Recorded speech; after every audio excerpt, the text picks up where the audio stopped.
के बेलू इलाके में 20 साल कबल महकमा दही तरक्यात की जानिब से तामीर की गई कम्युनिटी कम मैरिज हॉल की इमारत पूरी तरह वीराने में तब्दील हो गई है।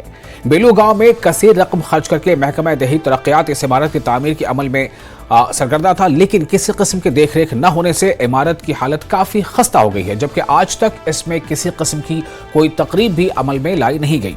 मकामी लोगों ने डीसी पुलवामा से अपील की है कि इमारत में हेल्थ सेंटर मुंतकिल किया जाए, जो कि बेलू गांव के एक निजी मकान में चल रहा है, जबकि इमारत में वीरान होने से अब मकामी आबादी को खदशा भी लाहक हो गया है कि ये आवारा लोगों की कहीं आमाजगाह न बन जाए।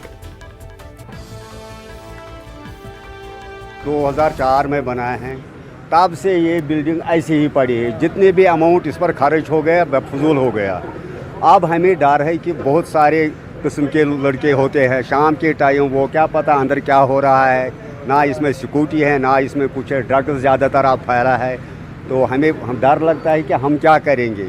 अब हमारे गाँव में एक प्राइमरी हेल्थ सेंटर है, वो किसी के मकान के दूसरे मंजिल पर है और रेंट बेसिस पर है।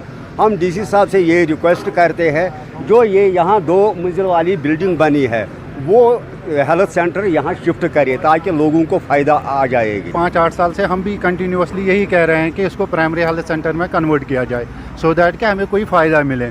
अब ये आवारा इसी बिल्डिंग है, शाम को जब लड़के बैठे होते हैं तो हमें डर लगता है कहीं मिसयूज़ ना हो जाए। मिसयूज़ बहुत सेंस में, अल्लाह ना करे ड्रग्स में मुब्तला अगर बंदे यहाँ पे 2-3 बार आ जाएंगे, फिर सोसाइटी में दोबारा वही इश्यूज़ सामने आते हैं। हम डीसी साहब से रिक्वेस्ट करते हैं प्लीज़ इसको एक हेल्थ सेंटर में चेंज किया जाए, जो ऑलरेडी यहाँ पे हमारे गांव में है लेकिन रेंट पे है और वो भी दूसरे मंजिल पे है। और सीवीपीपी में काम करने वाले बड़े कॉन्ट्रैक्ट लेबरर्स ने एक बार फिर अपने मुतालबात के हक में एहतजाज किया। एहतजाजी power project पाकलडोल, power project Kiru और पावर प्रोजेक्ट कावार के तमाम कॉन्ट्रैक्ट लेबर अपना काम छोड़कर हड़ताल पर चले गए हैं। उनका कहना है कि जो मरकजी उजरत दीगर सर्विस कॉन्ट्रैक्ट लेबर्स को दी जाती है, वही दूसरे काम करने वाले बड़े कॉन्ट्रैक्ट लेबर्स को भी दी जानी चाहिए। उनका कहना है कि जब तक उनके मुतालबात को पूरा नहीं किया जाएगा तब तक वो काम पर नहीं लौटेंगे।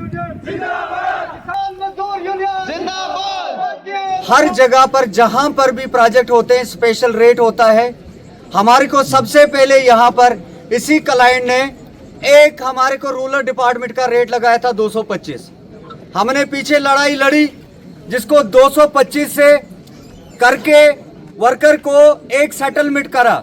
उस टाइम सेटलमेंट इस बेस पे हुआ था क्योंकि क्लाइंट ने अपने वर्कर को आरएलसी ऑफिस से एक ऑर्डर निकला था कि जितने भी वर्कर इनके हैं उनको सेंटर वेजेस देनी चाहिए। हमने बाद में स्ट्राइक करी। उस टाइम हमारे को 3 महीने का एक सेटलमेंट करा, एक 75 रुपये एक हेडाक दिया, उसके अलावा कुछ रेट बढ़ा। हमारे को 2 साल हुए, 2 साल से हमारा कोई रेट नहीं बढ़ा, कुछ नहीं। आज या कल तक हमारा यहाँ पर फैसला नहीं क्लाइंट करती है। तमाम प्रोजेक्ट अगर बंद होते हैं उसकी जिम्मेदार एमडी साहब है और क्लाइंट है। और हम उम्मीद करते हैं कि एडमिनिस्ट्रेशन से और स्टेट गवर्नमेंट से कि इसको जल्दी से जल्दी फैसला करें। हम नहीं बोलते हैं कि हमें इलेक्शन से पहले रेट दे दे, हमें लिखित में दे दे। 1 महीने के बाद भी मिलेगा, 15 दिन के बाद भी मिलेगा।